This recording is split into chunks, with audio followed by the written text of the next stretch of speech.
අද අපේ කතාව ගමක් මැදියම් රැයක් නිවසක එළියේ තියෙන නාන කාමරයක්. එක පාරටම ගෑනු කෙනෙකුයි පිරිමි කෙනෙකුයි හොර රහසේම මේ නාන කාමරය ඇතුළට යනවා. ඉතින් මේක ප්‍රකාශන කියන කෙනා දකිනවා. මේ සිද්ධිය දැක්කහම මොකද්ද මෙයාගේ හිතට එන්නේ? ඔන්න ඕක තමයි අද කතාවේ වෙන්නේ. කතාව පටන් ගන්නෙ මෙහෙම. යාළුවෝ වගේක් රෑ බොන්න සෙට් වෙනවා. ඊට පස්සේ බීලා ඉවරලා මේ කට්ටිය ගෙදර යන්න පිටත් වෙනවා. මේ ඉන්නේ ප්‍රකාශන.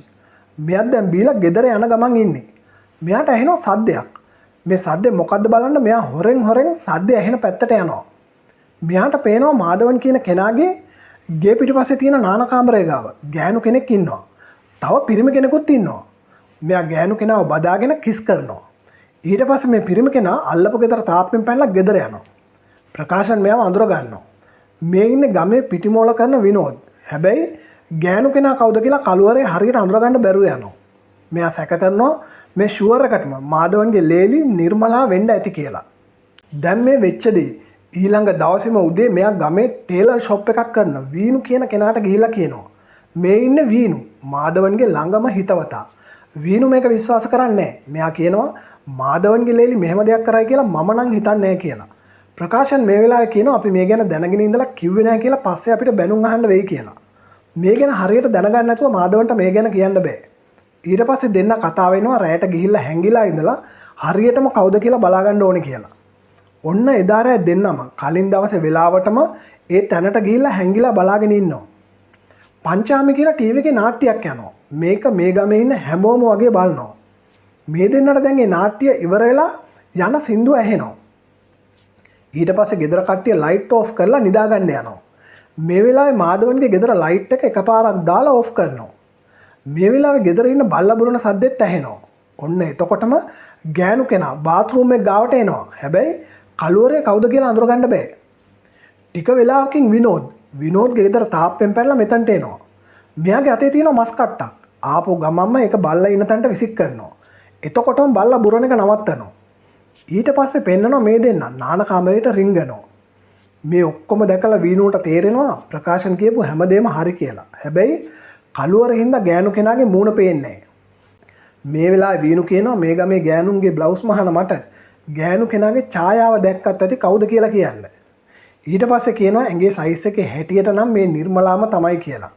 මේ දෙන්න දැන් කතා වෙනවා අපි මේ ගැන මාදවන්ට කියමු කියලා. මාදවන් වයස හින්දා මේ ගැන දරා ගන්න බැරි වෙයි. ඒ හින්දා අපි මේ ගැන අනිත් පුතා මුරලිට කියමු කියලා කතා වෙනවා. මාදවන් මෙයාගේ පුතාලා දෙන්නයි එක්ක වඩු වැඩ තමයි කරන්නේ. මේ තුන්දෙනා වැඩකට ගමෙන් පිටට ගිහිල්ලා ඉන්නේ. වැඩ ටික ඉවර කරලා තමයි ආපහු තුන්දෙනා ගෙදර ඉන්න හිතාගෙන ඉන්නේ. වීනු දැන් මේ සිද්ධිය මුරලිට කතා කරලා කියනවා. මුරලිටත් මේ කතාව විශ්වාස කරන්න බැරුව යනවා. හැබැයි වීනු මේ වගේ දෙයක් නිකන් කියන්නෙත් නැහැ. මුරලි මොකද කරන්නේ මේ ගැන තාත්තට කියනවා. මේක ගැන ඇහුවා විතරයි තාත්තට ලොකු කලකිරීමක් එනවා. මේ මොකද්ද මේ වෙන්නේ කියලා. තාත්තා කියනවා මේ ගැන හරියට දැනගන්නකම් මුකුන්දන්ට නම් කියන්න එපා කියලා. මේ ඉන්නේ මුකුන්දන් මාදවන්ගේ පුතා ලොකු පුතා. මෙයා තමයි නිර්මලා බැඳලා ඉන්නේ. මුකුන්දන් එයාගේ බිරිඳට හරිම ආදරේ. නිර්මලා කැමැතිම පාට සාරියකුත් අරගෙන. මෙයාට ගෙදර යනකම් ඉවසිල්ලක් නැහැ. තාත්තා පුතා දිහා ඈතින් ඉඳන් දුකෙන් වගේ බලාගෙන ඉන්නවා. මුකුන්දන් එයාගේ බිරිඳ කරන කියන දේවල් දන්නේවත් නැහැ. තාත්තා මුරලිට කියනවා ඔයා හෙටම ගෙදර යන්න. ගිහිල්ලා මේ ගැන ඇත්ත නැත්ත හරියට දැනගෙන එන්න කියලා. ඉතින් මුරලි ඊළඟ දවසේම එයාගේ ගමට යනවා. මුරලිව මේ එක්කගෙන යන්න ඇවිල්ලා ඉන්නේ මුරලිගේ යාළුවා නිදීෂ්. මේ දෙන්න කෙලින්ම යන්නේ වීනුගේ ටේලර් ෂොප් එකට. ගිහිල්ලා මේ ගැන කතා කරනවා. වීනු කියනවා මං කියන දේ විශ්වාස කරන්න එපා. අපි අද රෑම යමු. ඊට පස්සේ මේකේ ඇත්ත නැත්ත දැනගන්න පුළුවන් කියලා. මුරලිගේ පිටිමෝල කරන විනෝද්ගේ කලින් ඉඳලම ඉඩම් ප්‍රශ්නයක් තියෙනවා. මේ ප්‍රශ්නේ තියෙන ඉඩම් කෑල්ලේ තමයි මේ නාන කාමරේ තියෙන්නේ. වීනු කියනවා ওই දෙන්නගේ තියෙන ප්‍රශ්න නම් මේකට ඇදලා ගන්න එපා කියලා. ප්‍රකාශනුයි විනුයිත් මේ වෙලාවේ මේ දෙන්න එක්ක එන්න හදනවා. හැමෝම ගිහිල්ලා බලන්න මේක උත්සවයක් නෙමෙයි කියලා මුරලි මේ දෙන්නට එන්න එපා කියනවා. ඔන්න කොහොම හරි එදා රෑම වෙලාවට මුරලි නිදීෂුයි ගිහිල්ලා නාන කාමරේ තියෙන කැලෑවේ හැංගිලා ඉන්නවා. විනෝදුයි නිර්මලයි මෙතනට එන්නේ රෑට ටීවී එකේ පෙන්නන නාට්‍ය ඉවර වෙලා කට්ටිය නිදාගත්තට පස්සේ. ඔන්න ටික වෙලාවකින් ගෑනු කෙනෙක් නාන කාමරේ ගාවට එනවා. නිදීෂ් කියන අන්න නිර්මලා ආවා කියලා. නිර්මලා කිව්වට මේගොල්ලන්ට හරියටම කවුද කියලා පේන්නේ නැහැ. ඡායාව විතරයි පේන්නේ. ටික වෙලාවක් දැන් දෙන්නම් බලාගෙන ඉන්නවා. හැබැයි විනෝද දෙන පාටක් නැහැ. ටික වෙලාවකට පස්සේ නාන කාමරේ දිහා බලනකොට නිර්මලත් ආපහු හැරිලා ගිහිල්ලා. ප්‍රකාශනෝයි වීනුයි මේ වෙලාවේ කල්පනා කරනවා දැන් මොනවා වෙලාවද දන්නේ නැහැ කියලා. ඊළඟ දවසේ උදෙන්ම දෙන්න යනවා මුරලිව හම්බ වෙන්න. ගිහිල්ලා අහනවා මොකද්ද උනේ කියලා. මුරලි කියනවා විනෝද් ආවේ නැහැ කියලා. දැන් කට්ටිය කල්පනා කරනවා විනෝද් මොකද ආවේ නැත්තේ කියලා. මේ වෙලාවේ කට්ටියට ඇහෙනවා නිර්මලා කියනවා පිටිකොටන්න පිටිමෝලට යනවා කියලා. විනෝද්ගේ පිටිමෝල. කට්ටියට දැන් ඕනේ කොහොම හරි වැඩේ තහවුරු කරගන්න. මේ වෙලාවේ තමයි අපිට මේ නිර්මලාගේ මූණ හරියටම පෙන්වන්නේ. ලස්සන සාරියක් ඇඳගෙන එයා හෙමින් විනෝද්ගේ පිටිමෝල පැත්තට ඇවිදගෙන යනවා. නිර්මලා යනකොට මේ තුන්දෙනාත් දැන් පිටිපස්සෙන් හොරෙන් යනවා. ඔන්න දැන් නිර්මලා විනෝද්ගේ පිටිමෝලට යනවා. ගිහිල්ලා විනෝද් එක්ක හොඳට කතා කරනවා. මේ වෙලාවේ වීනු කියනවා කතා වෙන්නේ මොනවද කියලා දැනගත්තා නම් හොඳයි කියලා. ප්‍රකාශන් කියනවා මට ලිප්ස් රීඩින් පුළුවන් කියලා. පුළුවන් කිව්වට එහෙම පුළුවන් කමක් නැහැ. හැබැයි එහෙම කියලා ප්‍රකාශන් දෙන්නම හොඳට පේන තැනකට යනවා. ඊට පස්සේ ප්‍රකාශන් ඇවිල්ලා කියනවා ඒ දෙන්න කතා කරේ ඊයේ ආවේ නැති එක ගැන කියලා. හැබැයි වීනු නම් කියනවා හරියට ඇහුන්නේ නැතුව බොරු නම් කියන්න එපා කියලා. මේ වෙලාවේ මුරලි කියනවා දෙන්න මොනවා කතා කරත් දෙන්න අතර මොනවා හරි දෙයක් තියෙනවා කියලා. ගමේ කට්ටියට මේක ආරංචි වුණොත් වස ලැජ්ජාවක් වෙන්නේ. මුරලි කතා කරනවා තාත්තට. කතා කරලා මේ ගැන කියනවා. තාත්තා කියනවා මේ ගැන දැන් මුකුන්දන්ට කියන්න ඕනේ කියලා. ඊළඟ දවසේ උදේ මුරලි මේ ගැන ගිහිල්ලා නිදේශුත් එක්කත් කතා කරනවා. නිදේශ් කියනවා මම නම් හිතුවේ නෑ නිර්මලා කියන්නේ මේ වගේ කෙනෙක් කියලා. මෙයා දැන් ළමයාවත් දාලා යයිද දන්නේ. ගමේ කට්ටිය දැනගත්තොත් වස ලැජ්ජාවක් වෙන්නේ. මුරලි ඊට පස්සේ යනවා තාත්තයි සහෝදරයයි වැඩ කරන තැනට. ඊට පස්සේ තාත්තයි මුරලි එකතු වෙලා මේ ගැන මුකුන්දන්ට කියනවා. තාත්තා කියනවා මේ ගැන අහලා කලබල වෙන්න එපා. ඔයා කැමති නම් ඩිවෝස් වෙන්න. නැත්තම් දෙන්න කතා බහ කරලා තීරණයකට එන්න පුළුවන්. ඔයා තමයි තීරණය කරන්න ඕනේ කියනවා. මේ ගැන අහලා මුකුන්දන් සම්පූර්ණයෙන්ම කලකිරෙනවා. ටික වෙලාවක් කල්පනා කරලා මුකුන්දන් ආපහු එනවා. ඇවිත් තාත්තට කියනවා මම ඩිවෝස් වෙනවා. හැබැයි මම ඒ ගෑනිට එච්චර ලේසියෙන් යන්න නම් දෙන්නේ නැහැ කියලා. මේ වෙලාවේ මුරලි තාත්තට කියනවා එහෙනම් අපි දෙන්න ගිහින් දෙන්න ගැන තීරණයක් ගන්නද කියලා. මේ වෙලාවේ තාත්තා කියන එහෙම හරියන්නේ අපි කට්ටිය ඉස්සරහා දෙන්නවම අත්තටම අල්ල ගන්න ඕනේ කියලා. හරි. දැන් මුරලි මුකුන්දනුයි ලෑස්ති වෙනවා ගෙදර යන්න. හැබැයි ගෙදර ගිහිල්ලා හැසිරෙන්න ඕනේ සාමාන්‍ය විදියට. නිර්මලාට මේ කරන්න යන දේ ගැන කිසිම සැකයක් ඇති වෙන්න බෑ. තාත්තා යන්න දෙන්නේ නැහැ. මොකද මෙතන තියෙන වැඩ ටිකත් කරගන්න ඕනේ. දෙන්නම හවස් වෙනකොට ගෙදර එනවා. අම්මා මුරලිගෙන් අහනවා ඇයි උදේ ගිහිල්ලා හදිස්සියෙම ආපහු ආවේ කියලා. මුරලි කියනවා මට දෙයක් ගන්න අමතක වුණා. ඒකයි ආපහු ආවේ කියලා. නිර්මලාටයි ළමයාටයි මුකුන්දන්ව දැක්කම හරිම සතුටුයි. මුකුන්දන් දැන් ඉන්නේ තරහෙන් වගේ. මේ වෙලාවේ මුරලි ඇවිල්ලා මුකුන්දන්ට කියනවා තාත්තා කියපුවා මතක නැද්ද? මොකද නිකන් හොරවගෙන වගේ ඉන්නේ. අපි මේ මොකුත් දන්නේ නැහැ වගේ ඉන්න ඕනේ. කොහොම හරි ඊළඟ දවසේ මුරලි මුකුන්දනු යනවා තාත්තගේ මල්ලිව හම්බ වෙන්න. මේ ඉන්න තාත්තගේ මල්ලි චිත්තප්පාන්. මේ සම්පූර්ණ සිද්ධියම මාමට කියනවා. ඊට පස්සේ කියනවා අපි කොහොම හරි මේක අතටම අල්ල ගන්න ඕනේ කියලා. මේ ඉන්නේ මහේෂ් මාමගේ පුතා. කොයි වෙලෙත් ගෙදර කට්ටියට සැර දාගෙන බය කරගෙන ඉන්නේ. කොයි වෙලේ බැලුවත් නෝනටයි නංගිටයි බයින් එක තමයි කරන්නේ. කාත් එක්කවත් මේගොල්ලෝ කතා කරනවටත් කැමති නෑ. නංගිට බයිනවා දැක්ක මුකුන්දන් මේ වෙලාවේ මහේෂ්ට කියනවා ඕක නවත්තන්න ඒ ගෑනු ළමෙක්නේ කියලා. මේ වෙලාවේ මහේෂ් කියනවා ගෑනුන්ව බය කරගෙන ඉන්න ඕනේ නැත්නම් අපේ කරේ නගිනවා. මහේෂ් කියනවා අපි ගිහිල්ලා විනෝද්ට ගහමුද කියලා. මේ වෙලාවේ චිත්තප්පාන් කියනවා එහෙම කරොත් මේ ගැන මුළු ගමම දැනගන්නවා. එහෙම වුණොත් වස ලැජ්ජාවක් එන්නේ. ඒ හින්දා අපි මේ දෙන්නව අතටම අල්ල ගන්න ඕනේ. මුරලි දන්නවා කරන්න ඕන දේ. මෙයා මේකට හොඳ ප්ලෑන් එකක් ගහයි. ඊළඟ දවසේ මුරලි අනිත් නෑදෑයන්ට මේ ගැන කියනවා කියන දවසට අපේ ගෙදරට එන්න කියලා. මේ ගැන අහපු නෑදෑයෝ ටිකක් දැන් කලබල වෙලා ඉන්නේ. එදා උදේ නිර්මලා මුකුන්දන් ගෙනාපු අලුත් සාරියක් ඇඳගෙන පිටිමෝලට යන්න ලැහැස්ති වෙනවා. ගෙනාපු සාරිය ඇඳගෙන ලස්සනට ඉන්නවා දැක්කහම මුකුන්දන් අහනවා කොහෙද යන්න හදන්නේ කියලා. පිටිමෝලට යන්න කිව්වහම මුකුන්දන් කියනවා මේ අලුත් සාරිය ඇඳගෙන ඔයාට යන්න බෑ කියලා. මේ වෙලාවේ මුකුන්දන්ගේ අම්මට තරහ ගිහිල්ලා කියනවා ඇයි අපිට වෙන කොයි හරි යන්න හම්බ වෙනවද කියලා. තාත්තයි පුතාලයි හැමතැනම ඇවිදිනවා. අපි මේ ගෙවල් වලට වෙලා දවසම උය ඉන්නවා.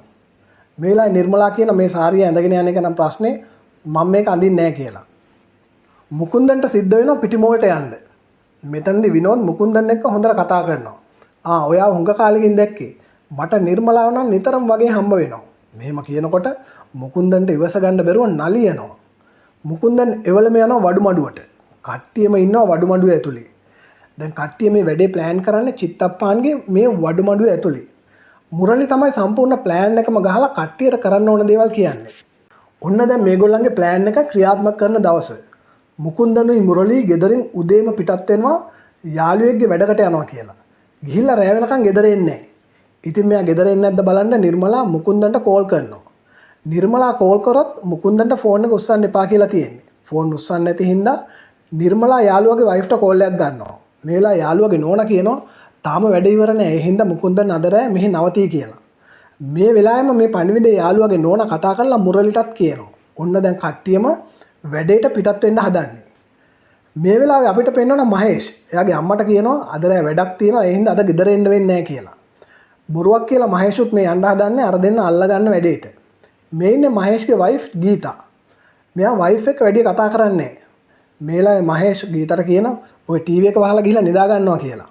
මෙයා නෝනට ටීවී එකේ කතාවක්වත් වැඩි බලන්න දෙන්නේ නැහැ. ඔන්න දැන් ප්ලෑන් එකේ විදියට මුකුන්දනුයි මුරලී නාන කාමරේ ගාව තියෙන කැලේ හැංගිලා ඉන්නවා. අනිත් කට්ටියත් දැන් ඒ තැන් වලට වෙලා ඉන්නවා. දැන් මේගොල්ලන්ගේ ප්ලෑන් එක තමයි දෙන්න නාන කාමරේ ඇතුළට ගියාම එළියෙන් දොර ලොක් කරන එක. දැන් මේ වෙලාවේ නිර්මලයි නැන්දම්මයි ටීවී එක යන නාට්‍ය බල ඉන්නේ. මේ වෙලාවේ ගෙදර බල්ලක් දැන් සැරින් සැරේ බුරනවා. මොකද බල්ලට තේරෙනවා මේ දෙන්න මේ හරිය ඉන්නවා කියලා. ගෙදර බල්ලා දිගටම බිරුවොත් වැඩේ අවුල් වෙනවා. මම බල්ලා බුරන එක නවත්තලා එන්නම් කියලා මුරලි බල්ලා ගාවට හොරෙන් යනවා. මේ වෙලාවේ මුරලිට ඇහෙනවා නිර්මලා අම්මගෙන් අහනවා ප්‍රෙෂර් පෙති බිව්වද කියලා. අම්මා කියනවා කලින් පෙත්තක් දුන්නා නේද කියලා. නිර්මලා කියනවා නෑ ඒ වෙන බෙහෙතක්. මේ වෙලාවේ මුරලිට තේරෙනවා ප්‍රෙෂර් පෙති කියලා අම්මට නිදි පෙති දෙනවා කියලා. මෙයා මේක ඇවිල්ලා මුකුන්දන්ටත් කියනවා. ඔන්න ටික වෙලාවකින් දැන් නාට්‍යයත් ඉවරයි. ගෙදර ලයිටුත් නිවලා නිර්මලයි නැන්දම්මයි දෙන්න දැන් නිදිය ගන්න හදන්නේ. විනෝද්ගේ ගෙදර ලයිට් පත්තු වෙලා තියෙන්නේ. ඔන්න දැන් මුකුන්දන්ගේ ගෙදරත් ලයිට් එක එකපාරක් පත්තු වෙලා ටික වෙලාවකින් ඕෆ් වෙනවා. කට්ටිය හිතන්නේ විනෝද්ට එන්න කියන සිග්නල් එක තමයි මේ කියලා. ටික වෙලාවකින් ඔන්න ගෑනු කෙනෙක්ගේ ඡායාවක් බාත්රූම් එක ගාවෙන් මතුවෙනවා. තව ටික වෙලාවක් ගියාට පස්සේ විනෝද් ගෙදර තාප්පේ උඩින් පයින්නවා. ඒ වගේම බල්ලට මස් කට්ටකුත් අරගෙන තමයි එන්නේ. මස් කට්ට බල්ලට දීලා නාන කාමරේ ගාව ඉන්න ගෑනු කෙනා ගාවට යනවා. ඊට පස්සේ දෙන්නම යනවා නාන කාමරේ ඇතුළට. ගියා විතරයි මුරලි ඇවිල්ලා දොර ලොක් කරනවා. ඊට පස්සේ කතා කරපු හැමෝටම එන්න කියලා පණිවිඩය දෙනවා. මහේෂ් තමයි ඇවිල්ලා ඉස්සල්ලාම කෑ ගහන්නේ. උඹ හිතුවේ අපිට උඹව අල්ලගන්න බැරි වෙයි කියලා නේද? කියලා කෑ ගහනවා. මේ සද්ද ඇහිලා මුකුන්දන්ගේ අම්මා දොර අරගෙන එළියට එනවා. මේ වෙලාවේ මුකුන්දන් අම්මට කියනවා නිර්මලයි විනෝදුයි අතර සම්බන්ධයක් තියෙනවා. අපි දෙන්නවම නාන කාමරේ ඇතුළේ ඉන්නකොට අල්ලගත්තා කියලා. මේ වෙලාවේ අම්මා අහනවා නිර්මලාව නාන කාමරේ ඇතුළේ ඉන්නවද කියලා. ඔව් කිව්වහම අම්මා අහනවා එහෙනම් අර ළමයාත් එක්ක නිදාගෙන ඉන්නේ ආච්චිද කියලා. මෙහෙම කිව්වහම කට්ටිය කටවල් ඇරෙනවා. මේ සද්දෙට නිර්මලත් එනවා මොකද්ද මේ කලබලයි කියලා බලන්න. එන්න කියපු අනිත් කට්ටියත් දැන් මෙතනට එනවා. දැන් කට්ටියම හිතාගෙන ආවේ නිර්මලා තමා රැට විනෝද් එක්ක නාන කාමරේට රින්ගන්නේ කියලා. කට්ටියට දැන් කරගන්න දෙයක් නැහැ. දැන් කට්ටියට දැනගන්න ඕන කවුද එහෙනම් මේ නාන කාමරේ ඇතුලේ ඉන්නේ කියලා. නාන කාමරේ දොර අරිනවා. විනෝද් එනවා එළියට. විනෝද්ගේ පස්සෙන් කවුද එන්නේ? ගීතා. මහේෂ්ගේ වයිෆ්. මහේෂ්ට කට උත්තර නැති වෙනවා. මේ වෙලාවේ මහේෂ් විනෝද්ට ගහන්න හදනවා. මුකුන්දන් පැනලා කියනවා රණ්ඩුවෙන් නැතුව කතා කරලා විසඳගමු කියලා. එතකොට මහේෂ් අහනවා කලින් නිර්මලා කියලා හිතපු වෙලාවේ කතා කරලා විසඳ ගන්න නෙමෙයි නේද හැදුවේ? ගහලා දික්කසාද කරනවා කියලා නේද කිව්වේ? එහෙම කියලා මහේෂ් අහනවා. මේ දේවල් ඇහෙනකොට නිර්මලාට ලොකු දුකක් හිතට එනවා. ඊට පස්සේ මහේෂ් නිර්මලා දිහා බලලා කියනවා මේ හැමෝම ආවා වැරදිකාරයෙක් කියලා අතට අල්ලගන්න. ආහාරේ මහමණ්ඩි බලාගෙන ඉන්නවා ඔයා වැරදිකාරයෙක් කියලා අතට අහු වෙනකන්. මේ වෙලාවේ මෙතන ඉන්න ගෑනු කෙනෙක් ගීතට කියනවා මොන දේ වුණත් ඔයා පවුලේ නම්ම විනාශ කරා කියලා. මේ වෙලාවේ ගීත යාට දැනෙච්ච හැම දෙයක්ම කියනවා. මේ මහේෂ් මට කවදාවත් ආදරෙන් කතා කරලා නැහැ.